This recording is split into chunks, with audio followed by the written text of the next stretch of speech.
For the first time, Americans today are not free to say what they think. If they say something deemed offensive or insensitive or, worst of all, hate speech, they may be in serious trouble. They may be punished for violating the unholy commandments of the 90s, commonly known as political correctness. But is political correctness a new phenomenon? We'll show you tonight that political correctness has been in the making for more than 8 decades. And it seems that a deteriorating society is exactly what political correctness strives for. But just what is political correctness? As you're about to see, political correctness is nothing less than a Marxist ideology. Marxism translated from economic into cultural terms in an effort going back not to the 1960s, but to World War I. Marxist theory had predicted that if war came to Europe, the working class in every European country would rise in revolt. But that theory proved wrong. When the First World War began in 1914, the workers' loyalty to their country proved stronger than their so-called class consciousness. They willingly put on their uniforms, French or German, Austrian or Russian or British, and marched off by the millions to fight each other. In 1917, a Marxist revolution did occur in Russia, but it failed to spread to Western Europe, again contradicting orthodox Marxist theory. At the war's end, Marxist theorists had to confront the question, what had gone wrong? Antonio Gramsci in Italy and Georg Lukács in Hungary believed they had the answer. Gramsci and Lukács argued that Western culture had blinded the working class to its true Marxist class interests. Before a Marxist revolution could take place, Western culture had to be destroyed. In 1919, Lukács, who was considered the most brilliant Marxist theorist since Marx himself, asked, "Who will save us from Western civilization?" That same year, 1919, Lukács became Deputy Commissar for Culture in the Bolshevik Bela Kun government in Hungary, where he launched a program of cultural terrorism. As part of that program, Lukács introduced a radical sex education program into the Hungarian schools. Political correctness, as we know it, was already beginning to take form. He tried to actually undermine the unity of the family, and that was one of the reasons that he tried to introduce sex education. Laszlo Pastor, a leader in the Hungarian resistance against the communist takeover of Hungary after World War II, explains why children were targeted. It's always much tougher to convert an adult, to do something what he was taught not to do. The program left great residual effects on Hungary.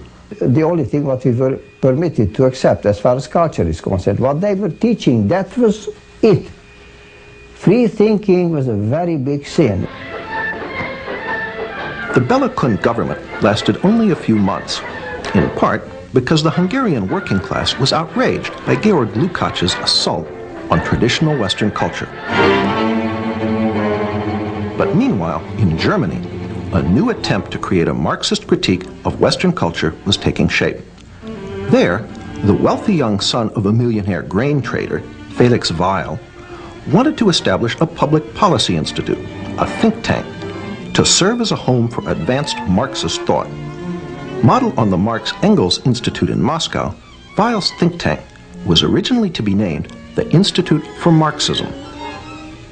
Martin Jay, chairman of the history department at Berkeley, an author of a history of the Frankfurt School, explains why the name was changed to the Institut für Sozialforschung, the Institute for Social Research.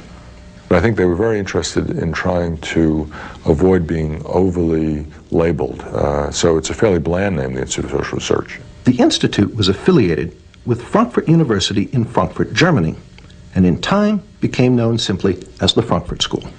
The Frankfurt School formally opened its doors on June 22, 1924, but it had already held its first seminar on theory in the spring of 1923.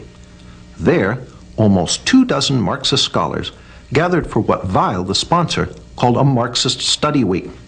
One of the participants was Richard Sorge, later a famous Soviet spy. Another was Georg Lukács. Lukács' writings on culture were the basis for much of the program. Almost half of the participants in this Marxist study week would later be affiliated with the Frankfurt School. Following Lukács's lead, the Frankfurt School would be the vehicle that translated Marxism from economic into cultural terms, giving us what we now know as political correctness. The Frankfurt School's first director was an Austrian Marxist economist, Karl Grünberg. Grünberg's principal effort was to firmly establish the Institute's Marxist nature. In his inaugural address, which opened the Institute's new building in Frankfurt, Grünberg said, "It has been our intention here from the outset to maintain uniformity in the way we look at problems and go about solving them. I too am one of the opponents of the economic, social and legal order which has been handed down to us from history, and I too am one of the supporters of Marxism. In the new research institute, Marxism will from now on have a home." Under Karl Grünberg, the Frankfurt School worked mostly on economic questions and the labor movement, conventional Marxist subjects. But in 1930, Grünberg was replaced as director by a young Marxist intellectual with very different ideas, Max Horkheimer. Horkheimer quickly began to use the Institute to develop a new Marxism, very different from the Marxism of the Soviet Union.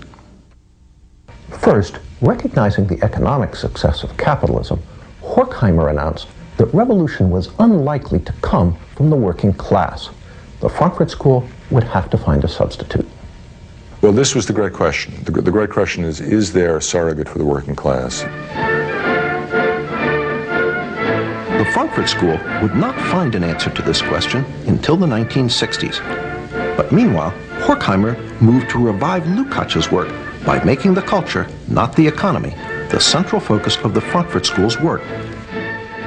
As Martin J. writes in his History of the Frankfurt School, The Dialectical Imagination, if it can be said that in the early years of its history, the Institute concerned itself primarily with an analysis of bourgeois society's socio-economic substructure, in the years after 1930, its prime interest lay in its cultural superstructure.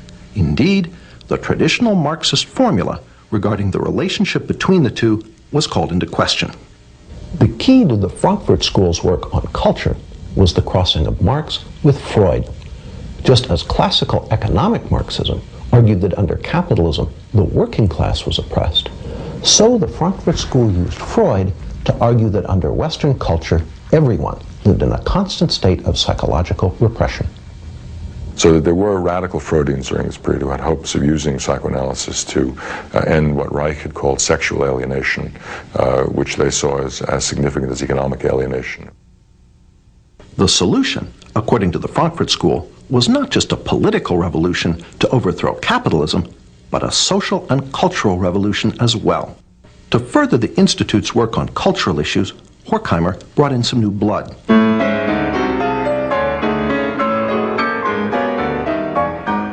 The new members included a sometime music critic, Theodor Adorno.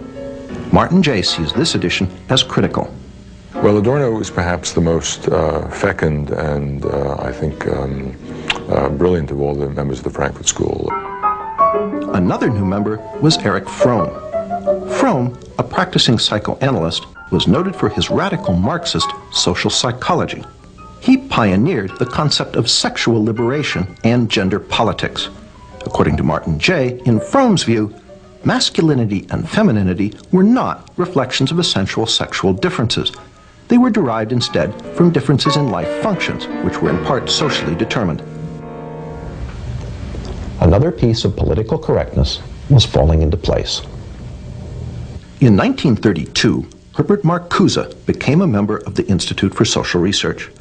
Marcuse would ultimately become the most important member of the Frankfurt School for the development of political correctness. In the 1950s and 60s, Marcuse would complete the translation of Marxism into cultural terms